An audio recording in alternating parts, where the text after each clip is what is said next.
లోకమంతా కూడా ఎక్కడుందంటున్నాడు? దుష్టుని యందు ఉన్నది అని మీకు తెలుసా? ఎరుగుదుము అంటున్నాడు. ఇంగ్లీష్లో ఏముందంటే, we know that we are children of God and that the whole world is under the control of the evil one. Under the control of evil one. లోకమంతా కూడా ఎలా ఉందట? దుష్టుని యందు ఉన్నది అని తెలుగు బైబిల్లో ఉంది. ఇంగ్లీష్లో ఏముంది? Whole world is under the control of evil one. కేవలము ప్రభువైన యేసుక్రీస్తునందు ఉన్నవారు మాత్రమే మనం ఎవరు అంటే దేవుని యొక్క సంబంధులము. దేవునితో మనకు రిలేషన్. సంబంధం అంటే ఏంటి? సంబంధం అంటే ఏంటి? చెప్పండి, నోరిప్పండి. రిలేషన్. మనము ప్రియ దేవుని బిడ్డలారా ప్రభుతో ఒక రిలేషన్లో ఉన్నాం. Christianity is not a religion, it's a relation. దేవునితో ఏంటి? సంబంధం. కనుక మనము దేవునితో సంబంధాన్ని కలిగి ఉన్నాం. మీరందరూ కలిగి ఉన్నారా? ఎలా? ఇప్పుడు మీకు సంబంధం, మీ రిలేషన్స్తో మీకు ఎలాంటి సంబంధం ఉంటుంది? రక్త సంబంధం. ఇంకా కలిసిమెలిసి ఉంటారు. ఏ పండగలు వచ్చినా ఏమొచ్చినా ఏం చేస్తారు? వాళ్ళతో మీరు, మీతో వాళ్ళు కలిసి ఏం చేస్తారు? ఆనందిస్తారు. కొన్ని బంధాలు మనకు బంధకాలు అవ్వకూడదు. ఒక ఆయన చెప్పారు, కొన్ని బంధాలు మనకేమవ్వకూడదు అంటే, బంధాలు బంధకం అవడం అంటే ఆ బంధాలు మనల్ని ప్రభువు నుంచి దూరం చేసేదిగా, లేకపోతే దేవుని యొక్క సన్నిధికి దూరంగా చేసేది, అది బంధకం అవుతుంది. మన యొక్క బంధాలు మరింతగా ప్రభు యొక్క సంబంధంగా మనం మార్చుకోవాలి. హల్లెలూయా. కనుక ప్రియ దేవుని బిడ్డలారా, సరే అది కాదు, జస్ట్ అలా చెప్పాను మీకు. మనము దేవుని సంబంధులం. దేవునితో మనకు ఒక రిలేషన్ ఉంది. ఎలాగంటే ఎప్పుడైతే మనము యేసుక్రీస్తును అంగీకరించామో మనము దేవునితో ఆ రిలేషన్ మెయింటైన్ చేయాలి. దేవునితో ఏం చేయాలి? రిలేషన్ మెయింటైన్ చేయాలి. ఎలాగ రిలేషన్ మెయింటైన్ చేస్తామంటే ప్రభుతో మాట్లాడడం ద్వారా, ప్రభువుని ఆరాధించడం ద్వారా. చాలామంది ఆరాధన చేస్తున్నప్పుడు ఏం చేస్తారు? మీకు వీడియో పెడతాను, అందుకే తీశాను. ఆరాధన చేస్తున్నప్పుడు ఏం చేస్తారు? ధ్యానం చేస్తారు. ధ్యానం చేయవలసినప్పుడు ఏం చేస్తారు? అంటే మెడిటేట్ చేయవలసినప్పుడు ఏమో పడుకుంటారు. ఇలాగా మనం చేయవలసిన సమయంలో ఏది కూడా ఆరాధన చేస్తున్నప్పుడు ఏం చేయాలి? ఇది ఎందుకు పెడతారు? తెలుగుగా కొంతమంది ఏం చేస్తారు తెలుసా? మాకు రాదు పాట. ఏమంటారు? మా మామగారు చనిపోయే సమయానికి 80 + 85 ఎంతో. మీరు ఇంగ్లీష్లో పాడినా పాడుతుంది ఆవిడ చదువుకోలేదు. హిందీలో పాడినా అంటే పాడేస్తుందంటే పాట వచ్చాను కాదు, కనీసం ఆ హమ్మింగ్ అయినా అలా చేస్తూ తను ఏం చేస్తుందంటే అందులో ఇన్వాల్వ్ అవుతుంది. ఇప్పుడు దేవుని బిడ్డలారా, మనము దేవుని ఆరాధించుటలో మనము ఇన్వాల్వ్ అవ్వాలి. దేవుని ఆరాధించుటలో ఏం చేయాలి? ఇన్వాల్వ్ అవ్వాలి. ఇన్వాల్వ్ అవ్వకపోతే మన హృదయము ఓపెన్ అవ్వదు. ఏమవ్వదు? ఓపెన్ అవ్వదు. హృదయం ఓపెన్ అవ్వలేదు అనుకోండి, అంతా ఎక్కడుంటుంది? త్రోవ పక్కన ఉంటుంది. త్రోవ పక్కన ఉన్న విత్తనాలను సాతానుడు ఏం చేస్తాడు? ఎత్తుకొని వెళ్ళిపోతాడు. కనుక వీఆర్ నాట్ ఫ్రూట్ఫుల్. ఎందుకు మనం ఫ్రూట్ఫుల్గా ఉండమంటే, చాలామంది హృదయాలు ఏమవ్వు? ఓపెన్ అవ్వు. ఓపెన్ అవ్వాలంటే మనం ఏం చేయాలి? ప్రభువుని ఆరాధించాలి. ఆరాధిస్తున్నప్పుడు మన హృదయాలు ఏమవుతాయి అంటే అలా ఓపెన్ అవుతుంది. అలా ఓపెన్ అయినప్పుడు అందులో ఒక వాక్యం వెళ్తే ఏమవుతుంది? అందులోనికి వెళ్ళింది ఏదైనా కూడా ముత్యం అయిపోద్ది. హల్లెలూయా. కొంతమందికి వాక్యాలే, కొంతమందికి వాక్యాలు ముత్యాలు అవుతాయి. హల్లెలూయా. ముత్యాలు కొంతమందికి అవుతాయి, కొంతమందికి ఏమీ ఉండదు. మట్టిలో వేసినట్టే, తుప్పల్లో వేసినట్టుగా ఉంటుంది. కనుక మన జీవితాల్లో మనం ప్రభువుని ఆరాధించుట అనేది, మీరు పరలోకంకి వెళ్ళాక ఏం చేస్తారు? అలా ఉంటారా? ఏం చేయాలి? పరలోకంలో ఆరాధన చేస్తుంటేనంట గడప కమ్ములు పునాదులు ఏమవుతున్నాయట? వణుకుతున్నాయట, అలా కదిలిపోతున్నాయట. పరలోకంలో ఆరాధన అంటే వాళ్ళందరూ ఎంత బిగ్గరగా ఏం చేస్తున్నారు? ఆరాధన చేస్తున్నారు. కనుక మనం ఏం ప్రాక్టీస్ చేయాలి భూమి మీద?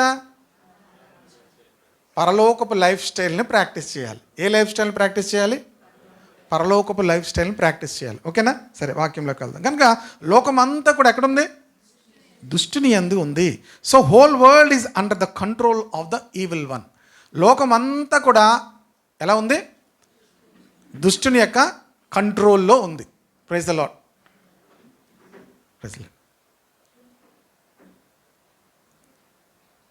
అమ్మ మధ్య మధ్యలో మీకు ఎక్కడైనా సీట్లు ఉంటే అమ్మ అన్ని ఒళ్ళు పెట్టుకోమ్మా, నీకు పెద్ద సీట్ వచ్చింది, నీకు అప్పుడే లేకపోతే ముందుకు వచ్చామ్మా.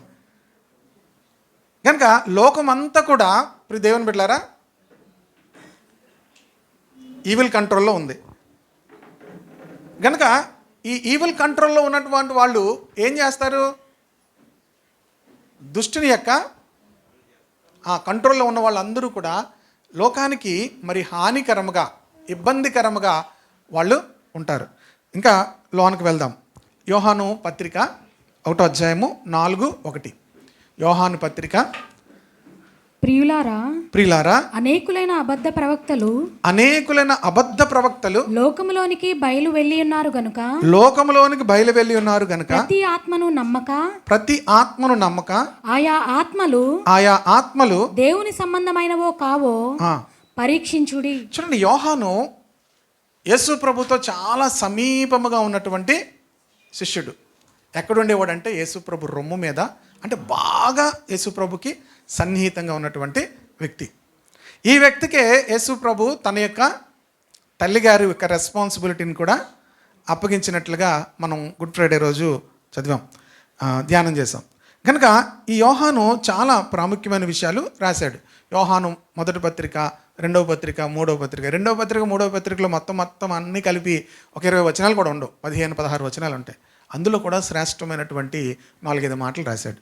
కనుక ప్రియ దేవుని బిడ్డలారా, ఇక్కడ అంటున్నాడు, ప్రియులారా అనేకులైన అబద్ధ ప్రవక్తలు లోకంలోనికి బయలు వెళ్ళి ఉన్నారు. ఇప్పుడు ఈ యొక్క లోకమంతా ఎవరి కంట్రోల్లో ఉంది? దుష్టుని కంట్రోల్లో ఉంది అన్నాం. మనము దేవుని సంబంధులు. మన మీద దుష్టుని కంట్రోల్ ఉందా? అందరి మీద లేదా? లేదు. ఎవరి మీద లేదు? దేవుని సంబంధుల మీద దుష్టుని యొక్క కంట్రోల్ ఉండదు. ఈ లోకాధికారి వచ్చుచున్నాడు, వానికి నాకు ఏ సంబంధము లేదు. ఎవరు చెప్పారు? యేసు ప్రభు చెప్పారు. ఈ లోకాధికారి వస్తున్నాడు, వానికి నాకు ఏ సంబంధము కూడా లేదు. కనుక మన జీవితాల్లో కూడా మనకి 2 రిలేషన్స్ కూడా ఉండకూడదు. ఏ రిలేషను? ఇటు లోకంతో, అంటే లోకాధికారి సాతానుతో రిలేషను. ఎందుకైనా మంచిదని 2 రిలేషన్ కూడా చాలామంది మెయింటైన్ చేస్తుంటారు. ఎందుకైనా మంచిది, మనం అనవసరంగా ఎవరితోనూ గొడవలు పడుకోకూడదు కదా అని. మనము ఎప్పుడైతే దేవుని సంబంధాలు అవుతామో సాతానికి ఏమవుతాం? శత్రువులు అవుతాం. లోకాన్ని సంబంధులు అవుతామో దేవునికి శత్రువులు అవుతాం. ఎవడైనా లోకమును ప్రేమించిన ఎడల వాడు దేవునికి శత్రువు అవుతాడు. లోకానికి దగ్గర అయితే ఏమవుతాడు? దేవుని శత్రువు అవుతాడని యాకోబు పత్రికలో మనం చూస్తాం. అయితే ఇక్కడ యోహాను ఏం చెప్తున్నాడంటే, ప్రియ దేవుని బిడ్డలారా, ప్రియులారా అనేకులైన అబద్ధ ప్రవక్తలు లోకంలోనికి బయలు వెళ్ళి ఉన్నారు కనుక ప్రతి ఆత్మను నమ్మక ఆయా ఆత్మలు దేవుని సంబంధమైనవో కావో పరీక్షించండి అన్నాడు. ఏమన్నాడు? ఎందుకు అన్నాడంటే, ఇప్పుడు సాతానుడు మన మీద డైరెక్ట్గా అటాక్ చేయలేడు. ఎందుకు? మన ఎవరి సంబంధులు? దేవుని సంబంధులు. ఓకేనా?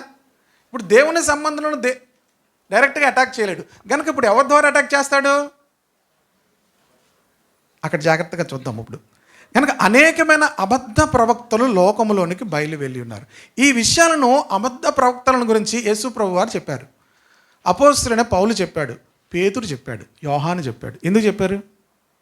యోహాను రాసిన పత్రిక చిన్న పత్రిక అయినా అబద్ధ ప్రవక్తల గురించి చెప్పాడు. పేతురు తను రాసిన పత్రిక 2వ పత్రికలో 2వ అధ్యాయంలో కూడా చూడండి ఒక మాట. పేతురు తను రాసిన పత్రిక 2వ పత్రిక 2వ అధ్యాయంలో 1వ వచనం నుంచి స్పీడ్గా చదవ. మరియు అబద్ధ ప్రవక్తలు ప్రజలలో ఉండిరి. ఎక్కడున్నారు? అబద్ధ ప్రవక్తలు ప్రజలలో ఉండిరి. అటువలనే మీలోను అబద్ధ బోధకులుందురు. వీరు తమ్మును నేను చదువుతాను. వీరు తమ్మును కొనిన ప్రభువును కూడా విసర్జించుచు తమకు తామే శీఘ్రముగా నాశనము కలుగు చేసుకొనుచు నాశనకరమగు భిన్నాభిప్రాయములను రహస్యముగా బోధించుదురు. మరియు అనేకులు వారి పోకిరీ చేష్టలను అనుసరించి నడుతురు. వీరిని బట్టి సత్య మార్గము దూషింపబడును. ఇంకా ఉంటే చాలా. వారు లోబులు, కల్పనా వాక్యములు చెప్పుచు మీ వలన లాభమును సంపాదించుకుందురు. అబద్ధ ప్రవక్తల యొక్క లక్షణాలన్నీ కూడా, అబద్ధ బోధకుల యొక్క లక్షణాలన్నీ కూడా రాస్తున్నాడు. గనుక మరి భిన్నమైన అభిప్రాయములను ఏం చేస్తారట? రహస్యంగా బోధిస్తారు. వీరిని బట్టి సత్య మార్గము దూషించబడతాది అనే మాటలు రాశాడు. ఇందాక యోహాను కూడా ప్రతి ఆత్మను నమ్మద్దు, ప్రతి ఆత్మను కూడా మీరు ఏం చేయండి అన్నాడు? పరీక్షించండి అన్నాడు. యేసు ప్రభు వారు కూడా తను చేసినటువంటి మొదటి ప్రసంగంలో అబద్ధ ప్రవక్తల గురించి ఎత్తి రాశారు. మత్తయి సువార్త 7వ అధ్యాయము 15వ వచనం. మత్తయి సువార్త 7వ అధ్యాయము 15వ వచనం.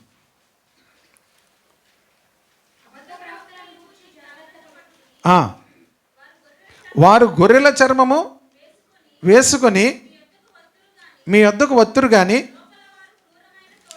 చూడండి, ఇక్కడ అబద్ధ ప్రవక్తలను గురించి మరలా యేసు ప్రభు వారు చెప్పడం మాటలు మనం చదువుతున్నాం. అబద్ధ ప్రవక్తల గురించి ఏమంటున్నాడు? జాగ్రత్త పడండి. అబద్ధ ప్రవక్తలు ఎలా ఉంటారట? గొర్రెల్లాగే వస్తారట, కానీ వారి లోన క్రూరమైన తోడేలు. ఈ తోడేళ్ళ గురించి మళ్ళీ మీకు చెప్తాను. కానీ అక్కడ అబద్ధ ప్రవక్తలకు ఉండేటువంటి లక్షణాలు కింద రాశాడు ఆయన. ఎవరు?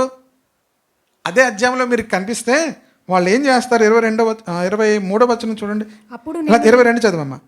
ఆ దినములందు అనేకులు నన్ను చూచి ప్రభువా మేము నీ నామమున ప్రవచింపలేదా? నీ నామమున దయ్యములను వెళ్ళగొట్టలేదా? నీ నామమున అని చెప్పుదురు. ఈ అబద్ధ ప్రవక్తలకు ఉండేటువంటి అద్భుతమైనటువంటి లక్షణం ఏంటంటే వాళ్ళు ఏం చేస్తారు?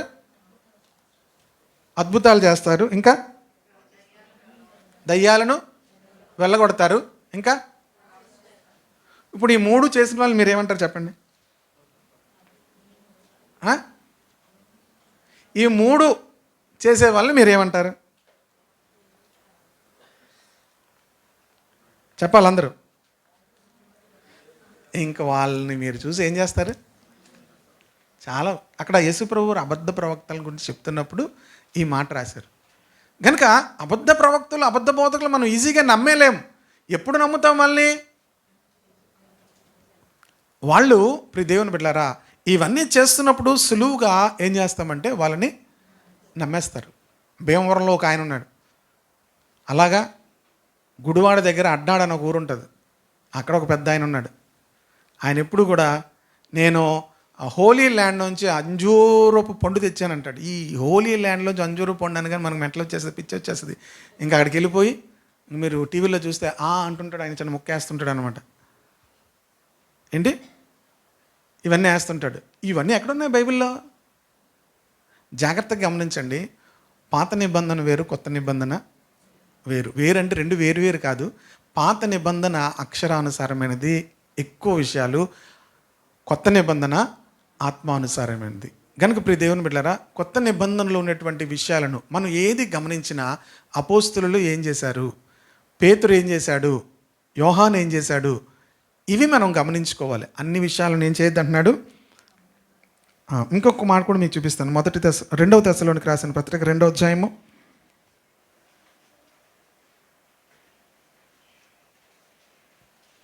8వ వచనం చూడండి. నేను చదువుతాను, చాలా పెద్ద ఉంది.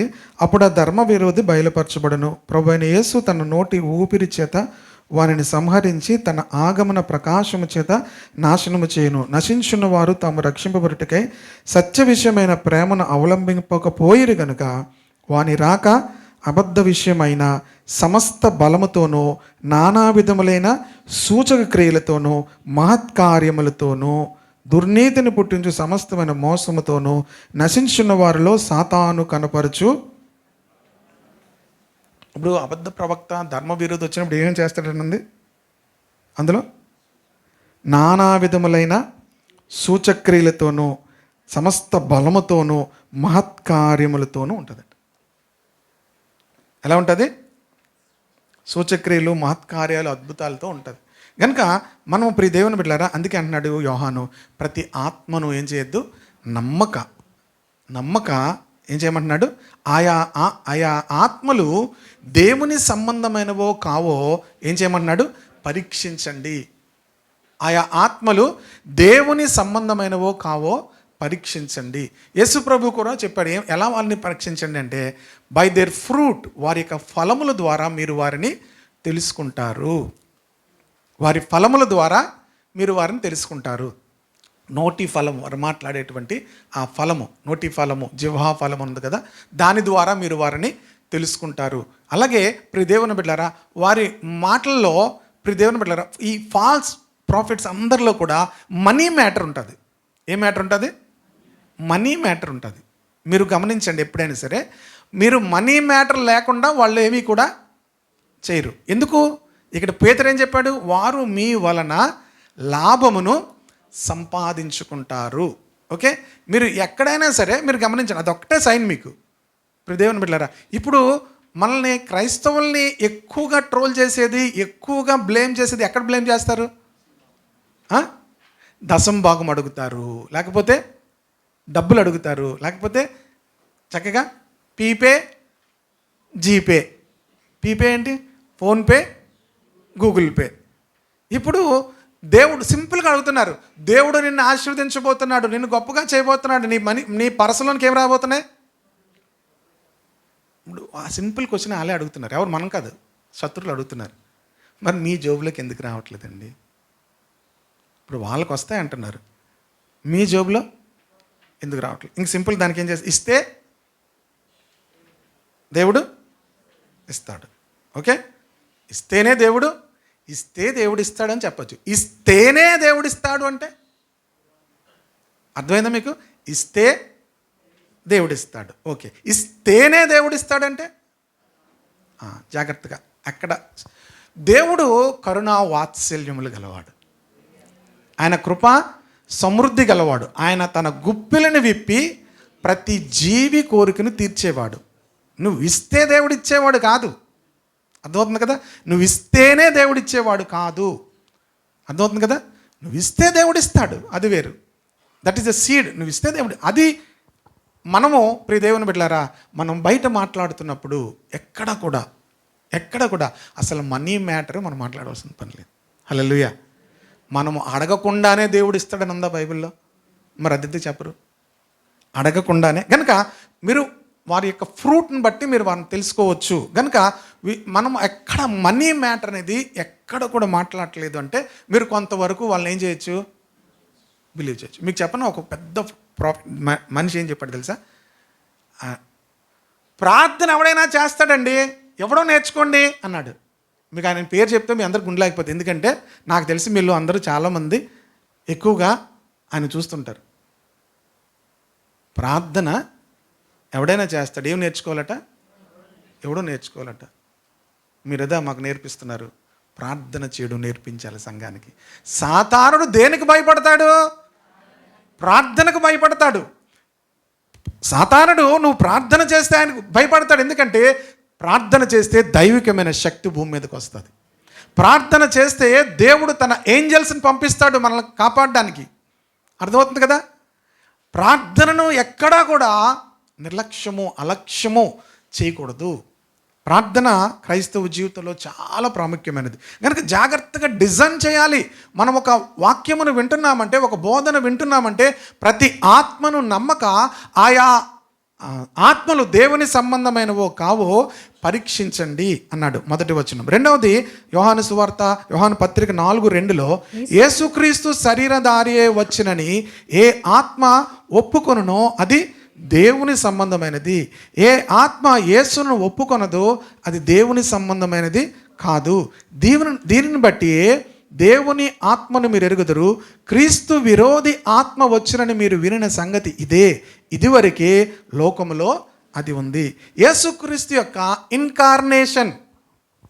ప్రియ దేవుని బిడ్డలారా, యేసుక్రీస్తు యొక్క శరీరధారిగా ఆయన రావడంను ఖచ్చితంగా మనం అంగీకరించాలి. యేసుక్రీస్తు ప్రభువారు 100% ఆయన శరీరధారిగా భూమి మీదకి వచ్చాడు.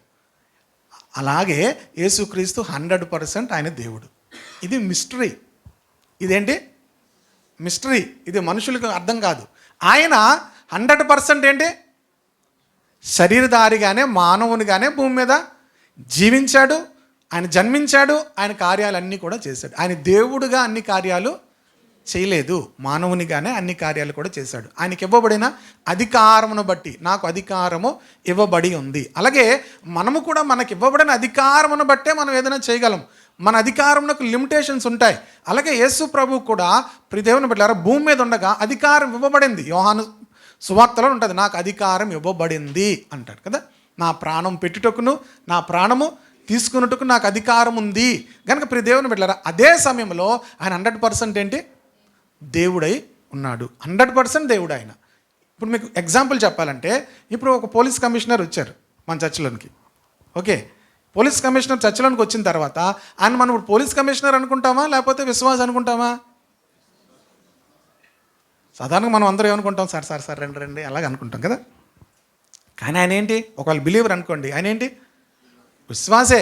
ఆయనకున్నటువంటి అధికారము, ఆయనకున్నటువంటి గవర్నమెంట్ ఇచ్చినటువంటి ఆ అథారిటీ అంతా ఆయన ఏం చేశారు, బయట పెట్టి దేవుని ఇక్కడ ఆయన ఏం కాదు, పోలీస్ అధికారి కాదు. ఆయన అధికారాన్ని ఆయన ఏం చేశారు, అక్కడ బయట పెట్టి వచ్చారు. ఇంకా మీకు కమిషనర్ కాదు, పిఎం గారే వాళ్ళ ఇంటికి ఎవరో వాళ్ళ చుట్టాల ఇంటికి వెళ్ళారనుకోండి, సీఎం గారు వాళ్ళ మనవడి దగ్గరకో వాళ్ళ మనవడి బర్త్డేకో వెళ్ళారనుకోండి, ఆయన ఇప్పుడు ఎలాగుంటారు, ఆయన ఒక తాత, ఏంటి తాతగా వెళ్ళాడు ఆయన. ఇప్పుడు ఆయన సీఎంగా కాదు కానీ సీఎంఏ. యేసు ప్రభు రక్షకుడుగా ఆయన వచ్చాడు, ఆయన భూమి మీదకి వచ్చాడు, కానీ ఆయన దేవుడే, మానవ రూపం.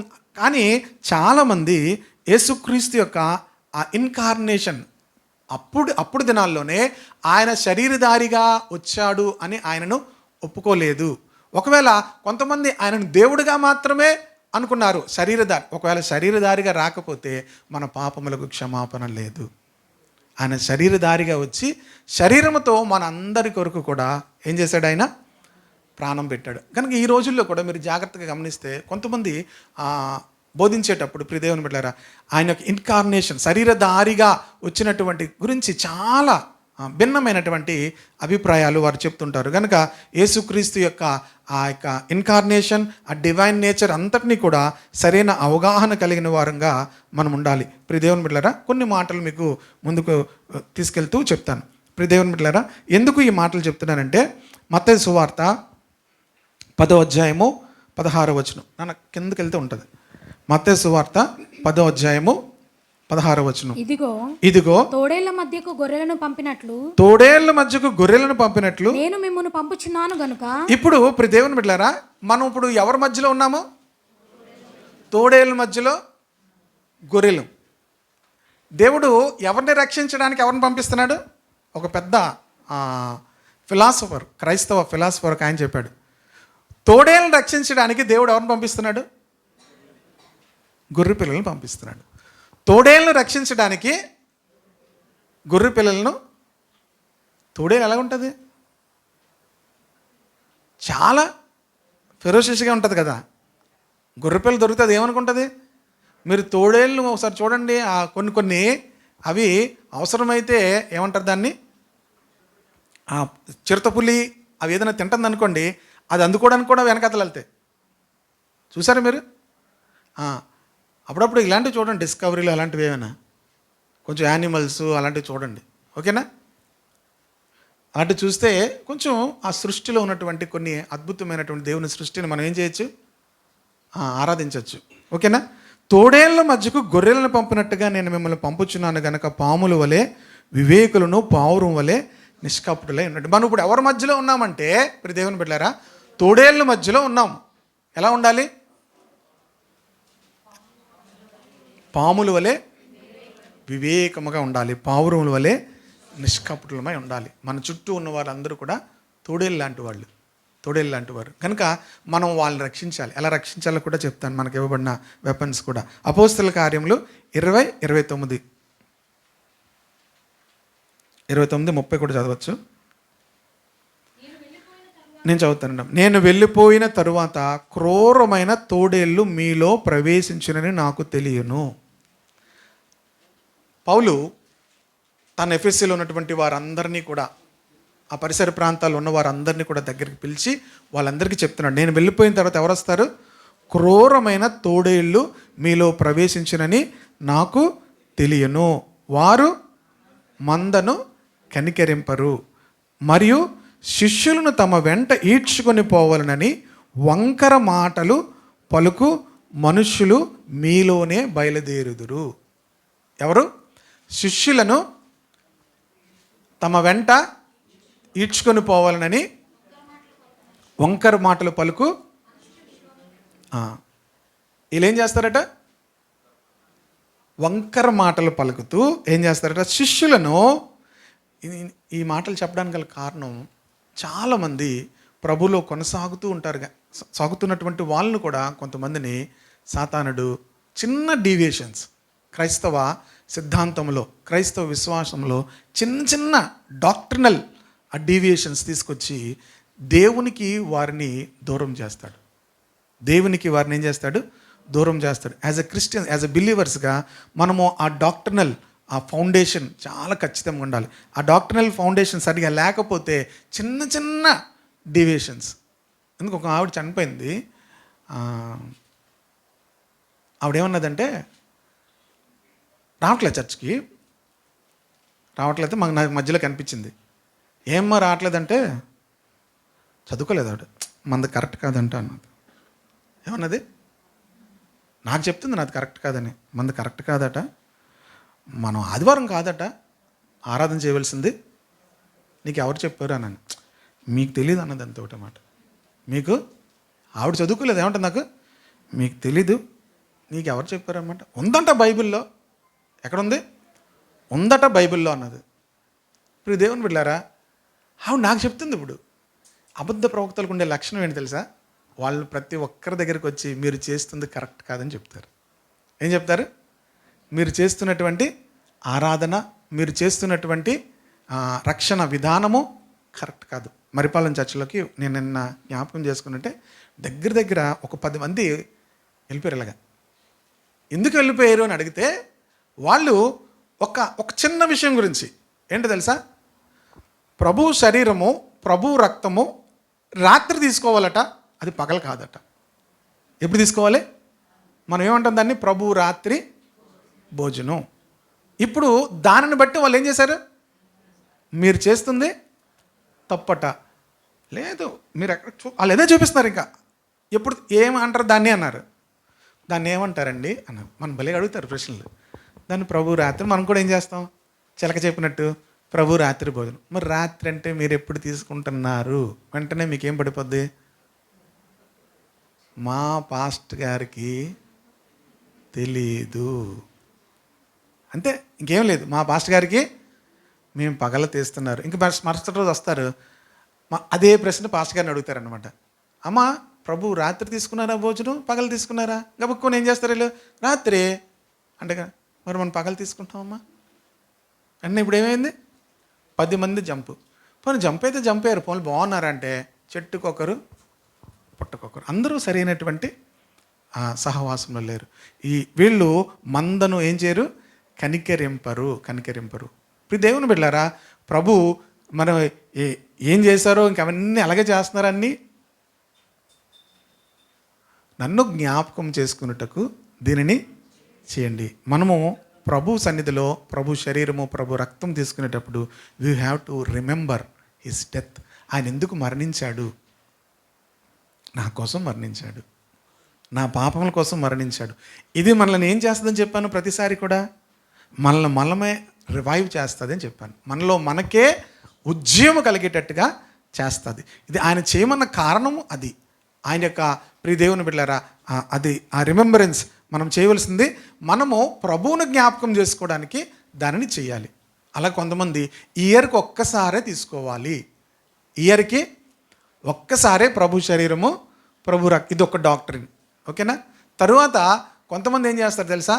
అందులో పులుపు ఉండకూడదు. ఏముండకూడదు? పులుపు ఉండకూడదు. ఇవన్నీ సిద్ధాంతాలు, ఇవన్నీ ఉన్నాయి. ఇప్పుడు మీరు ఆశామాసిగా ఉన్నారు, మామూలుగా మీ ఇంటికి వచ్చి ఎవరో చెప్పారు, ఇంక నా వైపు ఎలా చూస్తుంటారో తెలుసా?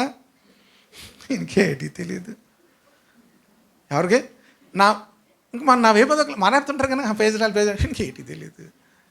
ఈయనకి రాత్రి తీసుకోలో పగలు తీసుకోలో తెలియదు, ఈయన పాస్ట్ గారు అనుకున్నట్టు నా వైపు చూస్తుంటారు. ఇంకా నెమ్మదిగా జంపు, ఏమో రాలేదు, మళ్ళీ జవాబు రాలేదండి. అప్పుడు లాస్ట్లో చెప్తారు అనమాట, మనకేంటి మీది తప్పుడు బోధ. ఇప్పుడు అసలుకి ఎవరు వెళ్ళిపోయారు? తర్వాత మీరు ఆ లైఫ్ స్టైల్ చూడండి.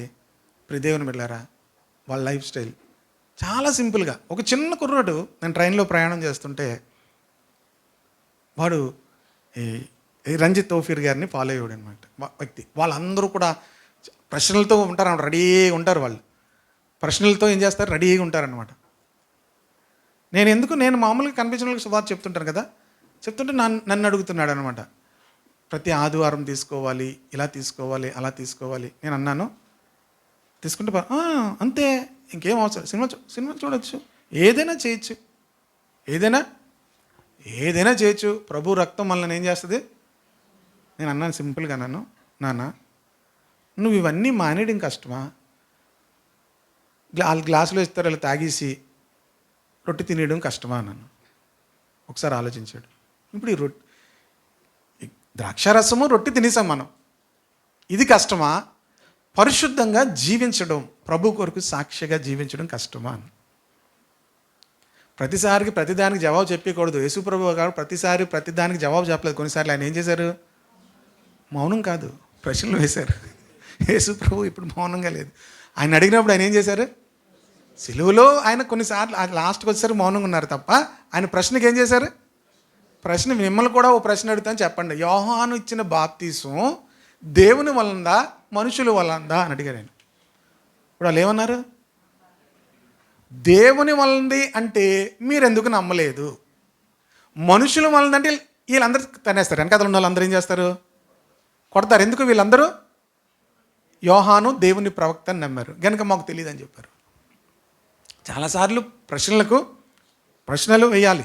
నేను అడిగితే అప్పుడు వాడికి అర్థం అవడం ప్రారంభించింది. క్రైస్తవ జీవితం రొట్టె తినేసి ద్రాక్షారసం తాగేస్తే పరలోకి వెళ్ళిపోవడం కాదు.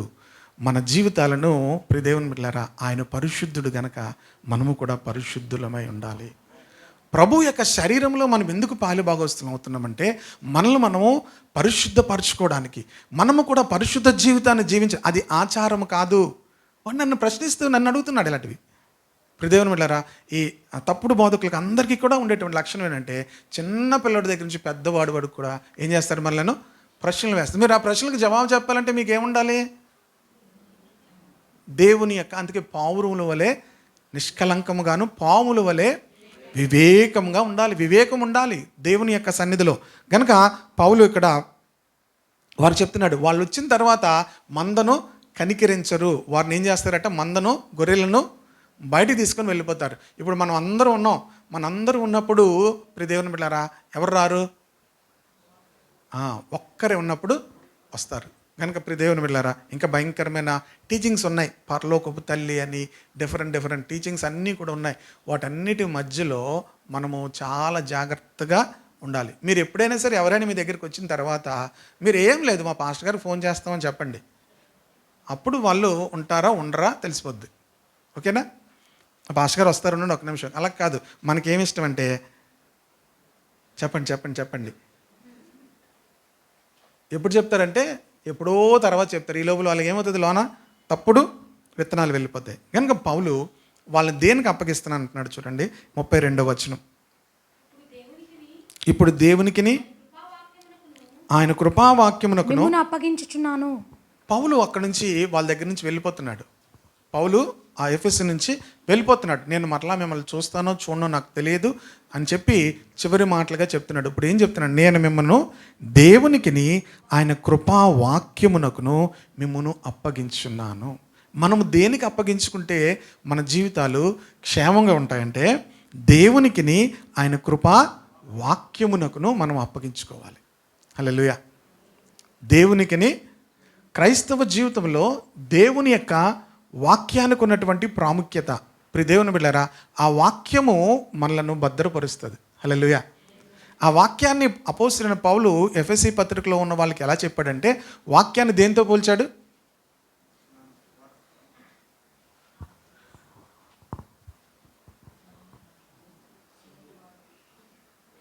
అసలు వాక్యం ఏంటి?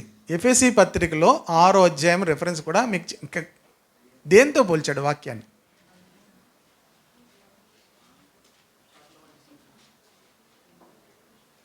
వాక్యము ఖడ్గము, ఆత్మ ఖడ్గము. మాస్టర్ గారు మీరు ప్రశ్నలు వేస్తే మాకేమవుతుంది, కంగారు వస్తుంది. మీకు బే చెప్పేస్తే బేగ వెళ్ళిపోతాం.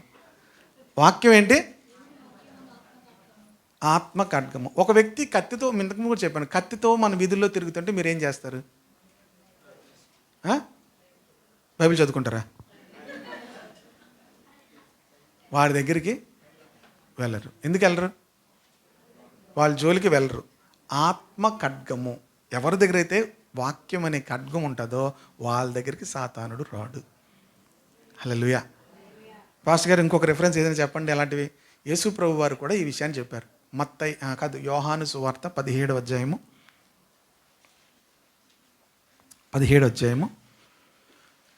14వ వచనం చూద్దాము. వారికి నీ వాక్యం ఇచ్చి ఉన్నాను. 13 కూడా చదవమ్మా. ఇప్పుడు నేను మీ కాదు నీ యొద్దకు వచ్చుచున్నాను. ఇప్పుడు యేసు ప్రభు వారు తండ్రి యొద్దకు ఆయన వెళ్ళిపోతున్నారు. ఇప్పుడు నేను నీ యొద్దకు వచ్చుచున్నాను. నేను చదువుతాను. నా సంతోషము వారి యందు పరిపూర్ణులగునట్లు లోకమందు ఈ మాట చెప్పుచున్నాను. యేసు ప్రభు వారు కూడా నేను వచ్చేస్తున్నాను తండ్రి, నువ్వు చెప్పిన పని నేను ముగించేశాను, నేను వచ్చి నీ దగ్గరికి నేను ఈ లోకంలో ఆ పని ముగించేసి నీ యొద్దకు వస్తున్నాను అని చెప్తూ వారికి నీ వాక్యం ఇచ్చి ఉన్నాను. వారికి ఏమిచ్చాను? నేను లోక సంబంధిని కానట్టు వారును లోక సంబంధులు కారు గనక లోకము వారిని ద్వేషించును. లోకం మనల్ని ఏం చేస్తుందట? లోకము మనలను ద్వేషిస్తుంది. ఎందుకు? యేసు ప్రభును కూడా లోకం ఏం చేసింది? ద్వేషించింది. కనుక మనకి సైన్ ఏంటో తెలుసా? యేసు ప్రభు పట్ల మనుషులు ఎలా ప్రవర్తించారో మన పట్ల కూడా అలాగే ప్రవర్తిస్తారు. ఓకేనా? మనం ఎక్స్ట్రా డాక్ట్రినల్ థింగ్స్ మనం చెప్పకూడదు, జనరల్ నాలెడ్జ్తో చెప్పకూడదు. ఓకేనా? జనరల్గా మనం ఏం చేస్తాం? మీ పిల్లల్ని ఎప్పుడైనా మీరు కొడతారా? మీరు కొట్టరు కదా. యేసుప్రభు మళ్ళీ ఎందుకు కొడతారు? మీరైతే మీకు ఓకే, నాకు అవ్వదు అది. నేను రేవెట్టేసి ఉండండి. నేను రేవు పెట్టేవాడిని. ఎక్కడ రేవు అంటే ఏంటి? మీరు విలేజ్లో వెళ్తే రేవు దగ్గర ఏం చేస్తారు? బట్టలు దుక్కుతారు కదా. మీరు పెట్టరు, అది మీకు అప్లైకబుల్, నాకు అప్లైకబుల్ అవ్వదు. నేనేం చేశాను? దేనికి కొట్టాను?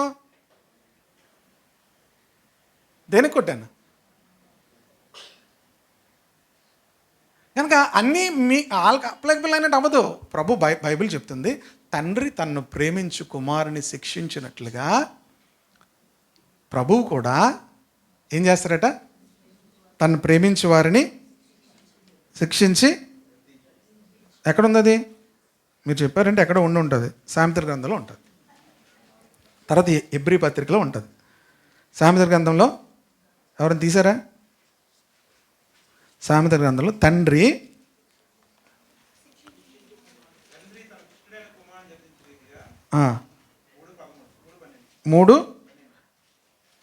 చదువు. తండ్రి తనకిష్టుడైన కుమారుని గద్దించు రీతిగా యెహోవా తాను ప్రేమించు వారిని గద్దించును. దేనికి? హెబ్రీ పత్రిక 12వ అధ్యాయము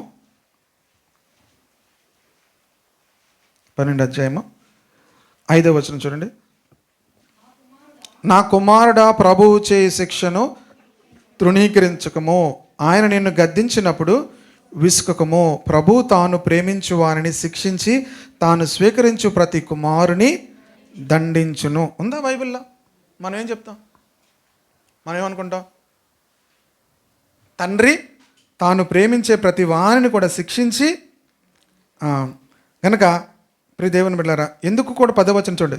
వారు కొన్ని దినములు మట్టుకు తమకు ఇష్టం వచ్చినట్టు మనల్ని శిక్షించిరి కానీ మనము తన పరిశుద్ధతలో పాలు పొందవలనని మన మేలు కొరకే ఆయన శిక్షించుచున్నాడు. ఎందుకు ప్రభు మనల్ని శిక్షిస్తున్నాడు అంటే, శిక్షించడం అంటే ప్రియ దేవుని బిడ్డలారా, ఏ పిల్లల్ని చచ్చిపోవాలని కొట్టరు. ఎందుకు కొడతారు? సరి చేయబడాలని. వారిని ఏం చేయాలి? నేను ఇప్పటికీ కూడా చిన్న మాటలో వాడు ఏదైనా ఎవరి గురించైనా మాట్లాడాడు అనుకోండి, ఒక అరగంట క్లాస్ ఇస్తాను.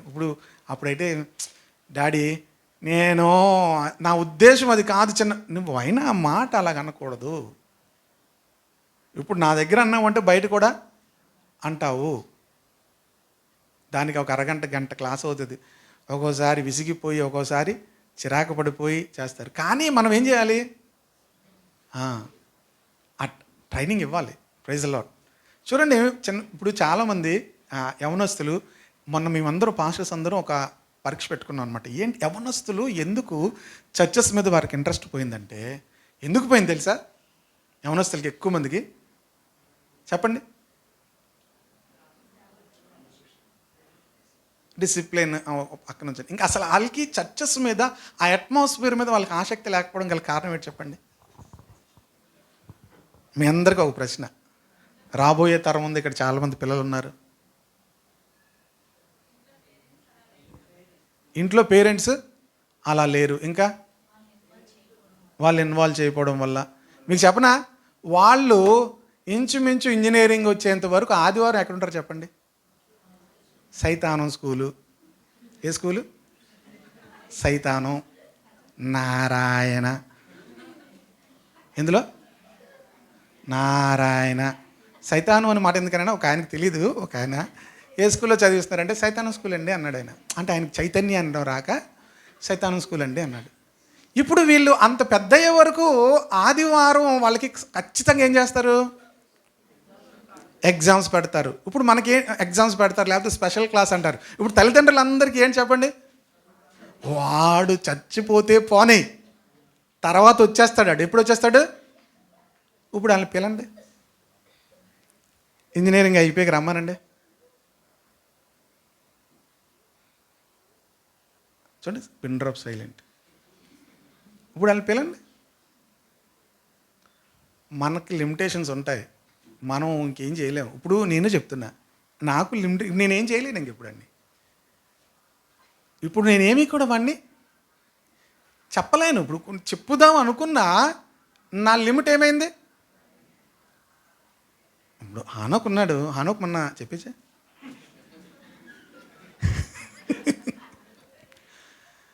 మా నాన్న నాకు భయపడతాడు, నేనేమో మా కూతురు భయపడతాను అన్నాడు. నాకు చాలా ఆలోచించవలసిన విషయం వచ్చింది. ఏమన్నాడు? మా నాన్న నాకు భయపడతాడు, నేనేమో అంటే ఏది తినాలో ఏం చెయ్యాలో ఇప్పుడు ఎవరు భయపడుతున్నారు? ఇటు చూడమ్మా, ఎవరికి ఎవరు భయపడుతున్నారు? ఇప్పుడు వీళ్ళు కంట్రోల్. ఇప్పటికీ కొన్ని మహా నియంతలు ఉంటారు, ఇప్పటికీ కూడా కంట్రోల్ చేసేవాళ్ళు ఉంటారు. కనుక నాకు అర్థమైంది ఏంటంటే, నేను ముందులో అంత ఉన్నా, ఇప్పుడు నేను కంట్రోల్ చేయలేను. నాకు అర్థమైపోద్ది ఏంటంటే, ఇప్పుడు మమ్మీ అనగానే కొంత ఎగ్జామ్షన్, కొంతమంది నియంత్రణ, డిక్టేటర్స్. ఎవరు వాళ్ళు? హిట్లర్స్ ఉంటారు. వాళ్ళని మనం, వాళ్ళు చచ్చిపోయేదాకా హిట్లరే, హిట్లర్ చచ్చిపోయేదాకా హిట్లరే. వాళ్ళని మనం ఏం చేయలేం. జనరల్గా ఇప్పుడు పిల్లలందరూ కూడా ఏం చేస్తారు? ఏంటి మాట్లాడుతున్నావు? కూర్చోవాలిగా అంటే అదే బాబు అంటే ఆ పిల్లలకి ఇంకంతే, మ్యాటర్ మారిపోద్ది. పిల్లలు తల్లిదండ్రులు కంట్రోల్ చేస్తున్నారు. ప్రీతేవన బిడ్డలారా, ఎందుకు ఇవన్నీ జరుగుతున్నాయంటే, మన యవనస్తులు మ్యాక్సిమం ఎక్కడుంటున్నారంటే, వాళ్ళ చదువు అంతా కూడా ఆదివారం ఆరాధన కాలకు అలవాటు లేదు. ప్రియదేవుని బిడ్డలారా, వాట్ ఎవర్ మీరు ఎంత లాస్ అయినా పిల్లలను దేవుని మందిరంలో పెంచితే వాళ్ళు ఏమవుతారంటే, వారు వర్ధిల్లుతూ దేవుని మందిరములో ఏమవుతారట?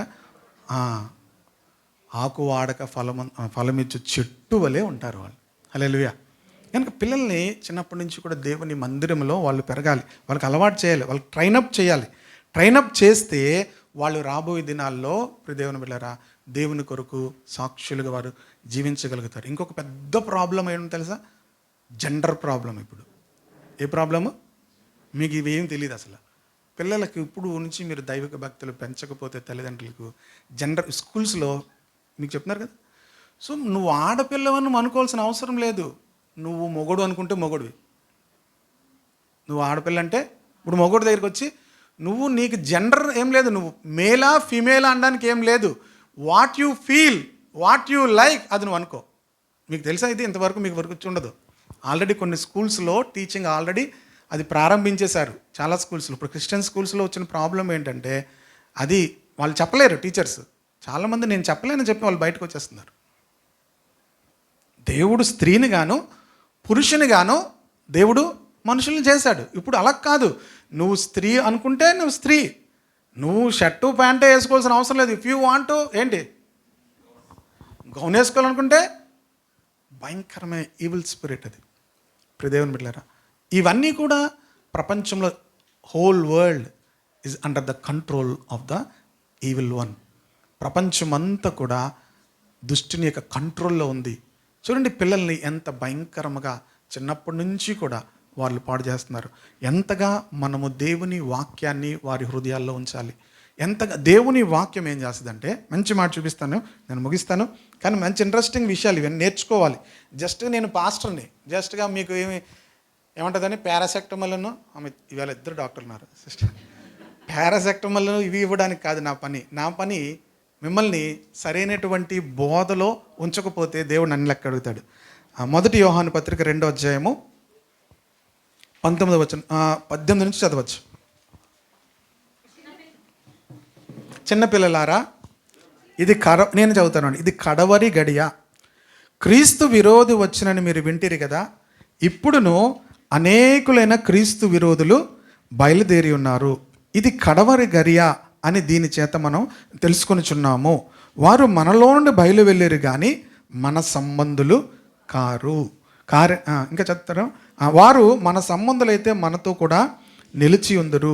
అయితే వారు అందరూ మన సంబంధులు కారని ప్రత్యక్షపరచబడినట్లు వారు బయలు వెళ్ళిరి. అయితే మీరు పరిశుద్ధిని వలన అభిషేకం పొందిన వారు గనుక సమస్తమును ఎరుగుదురు.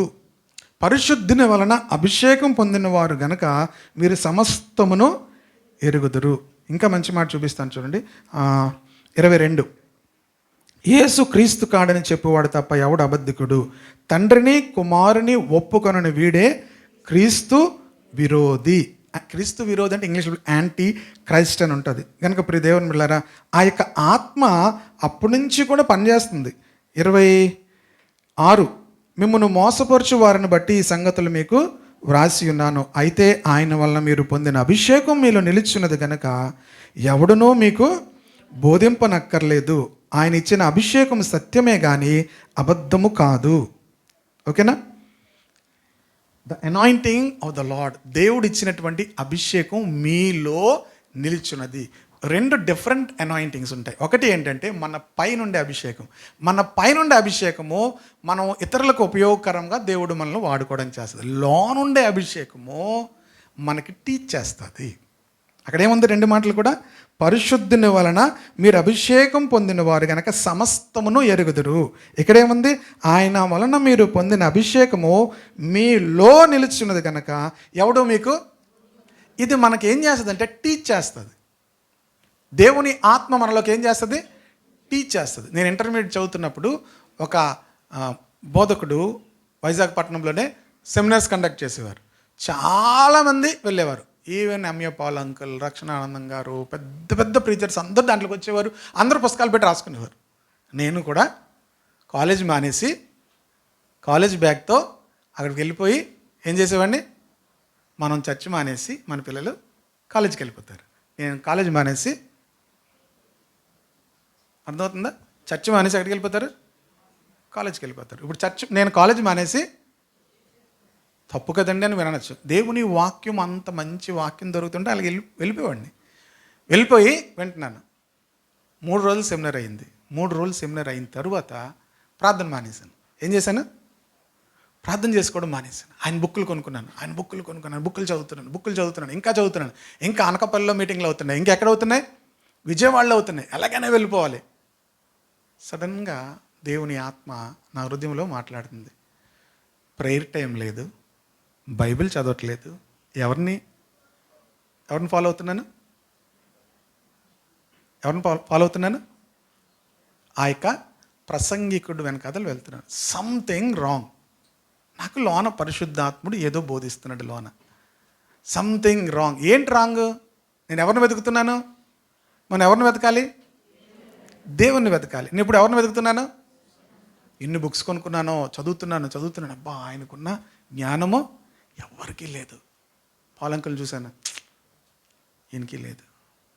నేను పాల్ గారి చర్చికి వెళ్ళాను కదా, ఈయనకి లేదు. ఇంకొకరు ఎవరు, ఈయనకి లేదు. ఎవరికి ఉంది? ఆయనకు ఒక్కడికే ఉంది. ఆయన దగ్గరికే వెళ్ళాలి. పరిశుద్ధాత్ముడు లోన మాట్లాడుతున్నాడు, సంథింగ్ రాంగ్. నువ్వు ప్రార్థన ఎందుకు చేయట్లేదు? సడన్గా నాకు దేవుని ఆత్మ బోధింది, ఆ వ్యక్తి మీద ఉన్నటువంటి ఆత్మ సరైనటువంటి ఆత్మ కాదు. దేవుని ఆత్మ ఎప్పుడు కూడా దేవుని వైపుకు మనల్ని నడిపిస్తుంది. తప్పుడు ఆత్మ ఆ వ్యక్తిని వెంబడించేటట్లుగా చేస్తుంది. ద రాంగ్ అనాయింటింగ్ ఎప్పుడూ కూడా ఆ వ్యక్తి వెనకాతలు వెళ్ళేటట్లు ఆ వ్యక్తి వైపు ఆకర్షిస్తుంది. రైట్ అనాయింటింగ్ ఎప్పుడు కూడా మనల్ని దేవుని వైపు ఆకర్షిస్తుంది. అర్థమవుతుందా? మీకు అర్థమైందా? రైట్ అనాయింటింగ్ ఎప్పుడు కూడా మనలను దేవుని వైపు ఆకర్షిస్తుంది, పరిశుద్ధతలోనికి, ఇంకా ప్రార్థన అనుభవంలోనికి, ఇంకా వాక్యము చదవాలని. వాక్యం చదవబోతే ఈ వాక్యం అంత కాదు, అసలు ఇది కాదు ఆయన చెప్తాడు. ప్రతిదానికి మర్మం ఏంటి? మీకు విషయం చెప్పనా? ప్రతిదీ మర్మమే ఉండదు, కొన్ని ప్లెయిన్గా ఉంటాయి. మనం ప్లెయిన్ విషయాలు చదువుతుంటే మిస్టరీస్ కూడా దేవుడు బయలుపరుస్తాడు. అర్థమవుతుంది కదా? మీకు ఎవరు ఎన్ని మిస్టరీస్ చెప్పినా మీరు సెకండ్ హ్యాండెడే. మీకు దేవుడు బయలుపరిస్తేనే ఫస్ట్ హ్యాండెడ్ రెవల్యూషన్. హల్లెలూయా. ఎవరి దగ్గర ఫస్ట్ హ్యాండెడ్ రెవల్యూషన్ ఉంటుందో వారు రాబో దినాల్లో ప్రభు చేత వాడబడతారు. ఎవరి దగ్గర సెకండ్ హ్యాండ్ ఉంటుందో సెకండ్ హ్యాండ్ బండి, సెకండ్ హ్యాండ్ బట్టలు, వాళ్ళు వాడిన తర్వాత ఏం చేయాలి? మళ్ళీ థర్డ్ హ్యాండ్కి ఇవ్వడానికి ఉండదు. ఫస్ట్ రెవల్యూషన్ మనం ప్రభు దగ్గర నుంచి పొందుకుంటే ఇతరులకు కూడా మనం ఇవ్వగలుగుతాం. ఓకేనా? కనుక అక్కడ దేవుని వల్ల మనం పొందిన అభిషేకం మనలో ఉంటుంది కనుక ఆ అనాయింటింగ్ ప్రతి దానిని కూడా మనకేం చేస్తుంది? బోధిస్తుంది. ఓకేనా? కనుక తోడేళ్ళు వస్తారు, చాలా జాగ్రత్తగా ఉండాలి. ఈ తోడేళ్ళు వచ్చినప్పుడు మనం గమనించవలసిన విషయము, మనము దేవుని వైపుకు ఆకర్షించబడుతున్నామా, పరిశుద్ధతలో నడవడానికి ఆకర్షించబడుతున్నామా, లేకపోతే ఆ వ్యక్తుల దగ్గరికి ఆకర్షించబడుతున్నామా? డోంట్ బిలీవ్ ఏ ప్రీచర్లో కూడా ఏ విధమైన ఎక్స్ట్రాడినరీ ఏమీ ఉండవు. అర్థమవుతుంది కదా? అందరికీ ప్రభు దయచేయవలసిందే.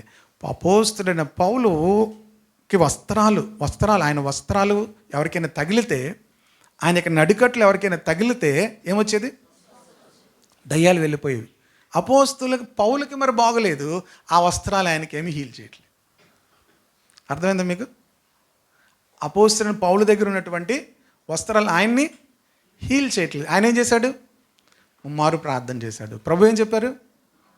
My grace is sufficient for you, నా కృప నీకు చాలును అని చెప్పాడు.